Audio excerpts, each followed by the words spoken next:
took the Afghan team. Noel's team came up with 4 different things. We came up with 8 different things. Some of these ideas are really great. Install light switches with timers and motion sensors in most rooms, so that when people are not in the room and they're leaving, the lights come off, right? Sounds pretty practical. Fix faucets to stop leaks. Again, yeah, that's a very inexpensive item, but once it's done, it will save you tons and tons of wasted water through hundreds and hundreds of years, of course. Caulking parties. That sounds like a fun thing to do. You have a party and you go out caulking. And insulate attic. This is something that we discussed in our team as well.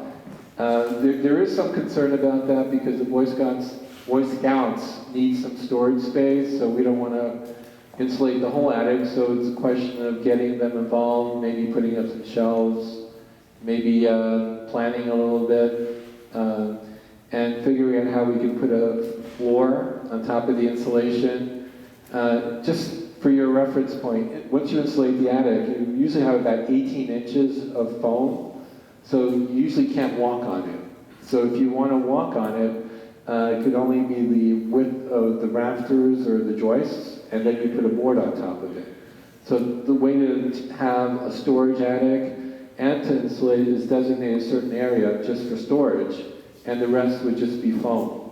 One of these little technical things that's interesting.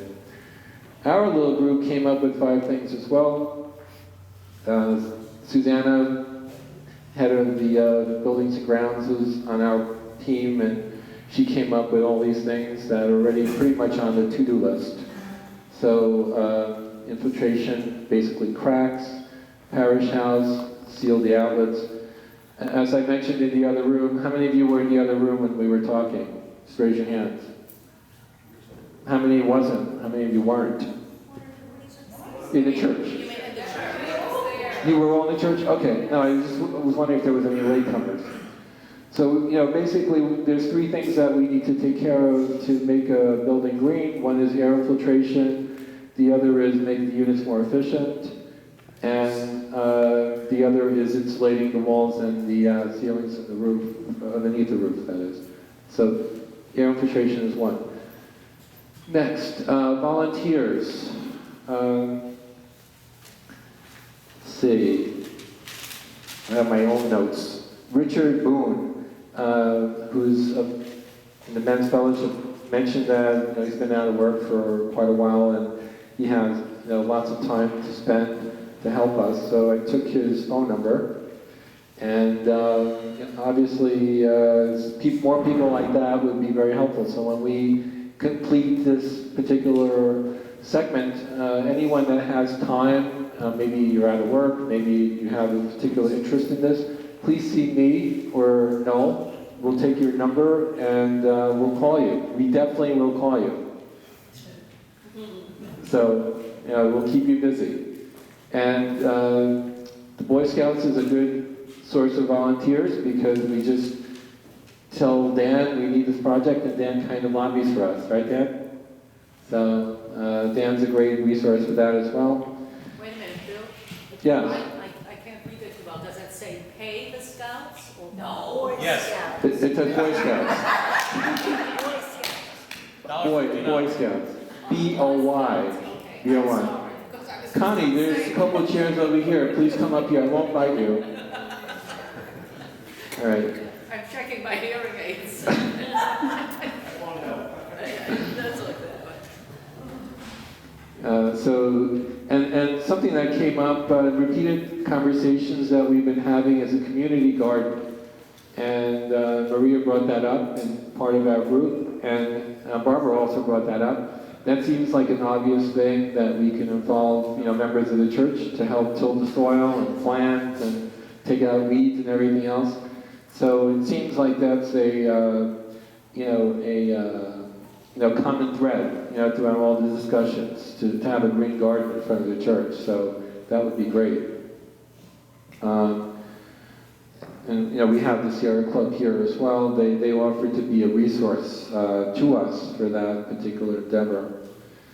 And let's see, I think Barbara mentioned that we should have energy efficient light bulbs. And incidentally, No. We had actually had a discussion. Barbara Slammer. Yeah, we had a Yeah. discussion about it, that it's could be dangerous because they have mercury in it. And they have them used if they break, or there's no way to dispose of them because mercury parts are there. That's an issue. well, there is a bit of controversy, but the nice thing about this is that it usually lasts for about a year or two. So when you do dispose it, give it to Home Depot or another source that they can properly dispose it. Don't just throw it in with your trash. So that's a very good You point. don't know where you take them. Yeah, and it's not, if it breaks, the Home mercury Depot. disperses. Home Depot. Oh, Home Depot. I thought you said old people.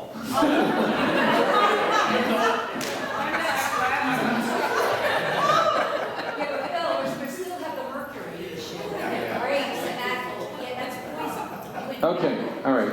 Obviously, there's a little bit of controversy over energy efficient light bulbs.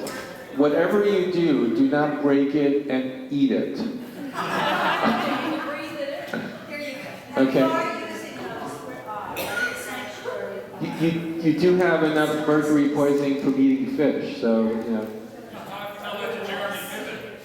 What was that? Anyway, so let's move on. Keep this, all right, this is kind of important. Dan brought this up as well.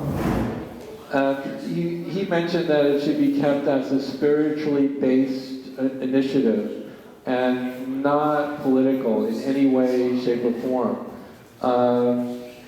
And I think Noel mentioned that in opening, that this is based on biblical tenets and not whether it's a Republican or Democratic or communist agenda. So any particular organization that we welcome into this effort will be primarily as an advisory organization, but the main initiative should be within the church itself. That was what came out of this discussion. So, any questions from the... I think we need to move on. The way it's going to work is that we'll do each one of these groups, and then at the end of that, people have an opportunity to come and ask additional questions and participate and commit to working with Bill and Noel on this particular group or whatever group you're interested in doing to stretch this out.